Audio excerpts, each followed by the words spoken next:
누군가는 이렇게 물어올 수도 있습니다. 당신은 신학을 하지 않았는데 어떻게 교회를 세울 수 있습니까? 어떻게 설교를 할 수 있습니까? 그럴 때에는 모든 화살을 저에게 돌리시면 됩니다.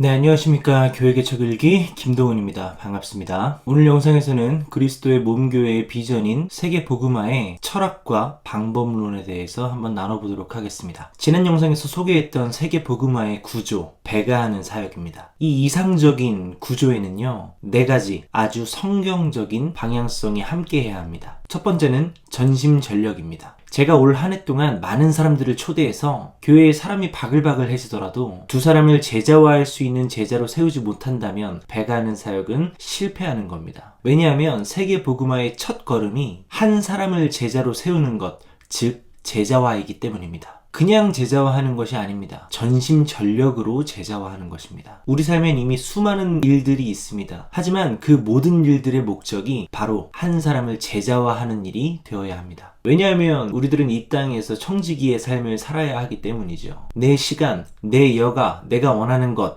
이것들이 중요한 것이 아닙니다. 하나님께서 날 이 땅에 보내신 계획, 하나님이 우리들에게 맡기신 사명, 그리고 하나님 나라의 전파, 이것이 바로 우리들에게 중요한 것이 되어야 합니다. 그리고 이것은 한 사람을 제자로 세우는 것에서부터 시작합니다. 물론 쉽지만은 않을 것입니다. 변화가 미미해 보입니다. 굉장히 느려 보이겠지요. 하지만 전심전력, 1년 동안 내가 하는 모든 일과 모든 선택의 포커스가 한 사람 세우기에 집중하는 제자화가 될 때 세계 복음화를 향한 한 발자국이 시작됩니다.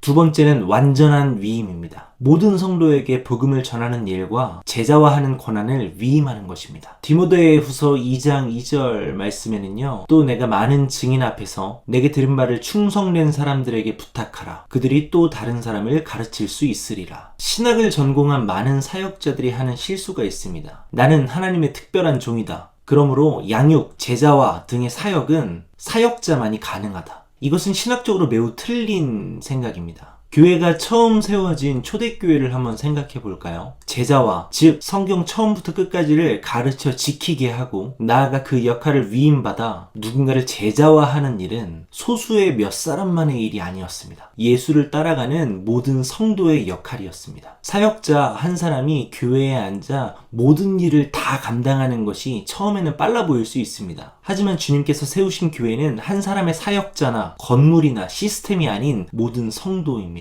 그 성도들이 삶에서 교회를 세워 제자화할 수 있도록 교회는 도와야 합니다. 언젠가 저희 그리스도의 몸교회 공동체가 될 누군가를 위해서 이 부분은 조금 더 구체적이게 한번 설명해 보도록 하겠습니다. 저희 교회는 주일날 많은 사람들이 교회에 모이는 것이 목표가 아닙니다. 모든 성도가 삶에서 교회 공동체를 세우는 것이 목표입니다. 그것을 위해 그리스도의 몸교회에서 제자화된 성도들은요, 누군가를 제자화하는 일을 위임받아야만 합니다. 학교에서 상담교사를 하고 있는 진국이는 학교에서 같이 일하고 있는 동료들과 함께 평일 점심에 모이는 교회가 될 수 있습니다. 저희 딸 수아를 케어하며 재택근무를 하고 있는 성은이는 온라인을 통해서 좀 더 자유롭게 모일 수 있는 교회가 될 수도 있을 것입니다. 현재 당구장과 편의점, 그리고 유아체육 교사로 일하고 있는 대위는 대위가 가는 그 모든 곳에 있는 그 업장에서 만나게 되는 다양한 사람들과 함께 교회를 이룰 수도 있겠죠. 언제 어디서 모이는지는 중요하지 않습니다. 다만 한 해 동안 어디서든지 두 사람을 세워 교회 공동체를 이루고 그곳에서 성경 처음부터 끝까지를 가르쳐 지키게 하고 공동체의 특성에 맞게 시간을 떼어 하나님 앞에 예배를 드리는 것, 그것이 바로 정말 중요한 것입니다. 그것을 위해 그리스도의 몸 교회는 성도 모두에게 건강한 신학을 세우고 성도 모두가 설교하며 성도 모두가 제자화할 수 있도록 돕는 일을 진행하고 있습니다. 자, 세 번째는 베이스 캠프입니다. 성도들이 각자의 삶에서 세운 교회가 있다면 그 교회의 담당 교역자는 바로 그 성도가 되어야 합니다. 굳이 어떤 애로사항이나 이벤트가 있지 않는 이상 모여진 공동체, 그들과 교집합이 전혀 없는 제가 그들의 담임 목회자가 되는 것은 굉장히 어색한 일입니다. 다만 우리는 세계 복음화라는 아주 높은 산을 올라감에 있어서 중간중간 거점을 만들어 그곳에 베이스 캠프를 세울 것입니다. 교회를 세우며 한 사람을 제자화하는 과정 속에 있는 여러 상황들과 어려움을 가지고 그 베이스 캠프에 다시 모이는 것입니다. 이것은 단순한 이벤트나 공예배라는 타이틀로 모여지는 것이 아니라 정체성을 온전케 하기 위해, 서로의 사역을 중보하기 위해, 그리고 지금까지 하신 일에 감사하며 하나님께 감사와 찬양을 드리기 위해, 즉 흩어지기 위해 모이는 교회가 됩니다. 지금 주일에 드려지는 예배는 형태가 바뀔 수는 있을 것입니다. 시간도 바뀔 수 있겠지요. 하지만 세계 복음화를 위한 베이스 캠프의 역할을 감당하게 될 모임이 될 것입니다. 마지막입니다.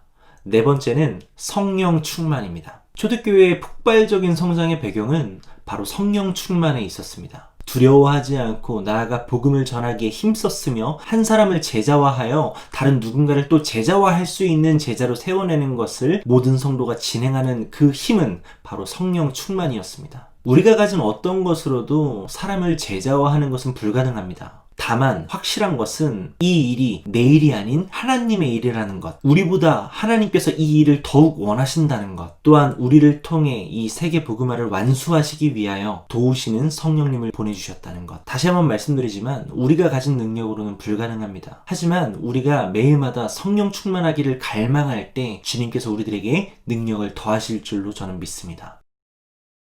이 영상을 보고 있을 우리 그리스도의 몸 성도들에게 마지막으로 전하고 싶습니다. 여러분이 그 삶에서 교회를 세워나갈 때 누군가는 이렇게 물어올 수도 있습니다. 당신은 신학을 하지 않았는데 어떻게 교회를 세울 수 있습니까? 어떻게 설교를 할 수 있습니까? 그럴 때에는 모든 화살을 저에게 돌리시면 됩니다. 저는 기독교 대한 선결교회에서 개척된 그리스도의 몸 교회와 연결된 파라처치, 즉 선교회로 파송받은 선교사입니다. 담임 목회자인 김동훈 전도사에게 이 일을 위임받아 저는 이곳에서 교회를 세우고 있습니다. 이렇게 대답하시면 됩니다.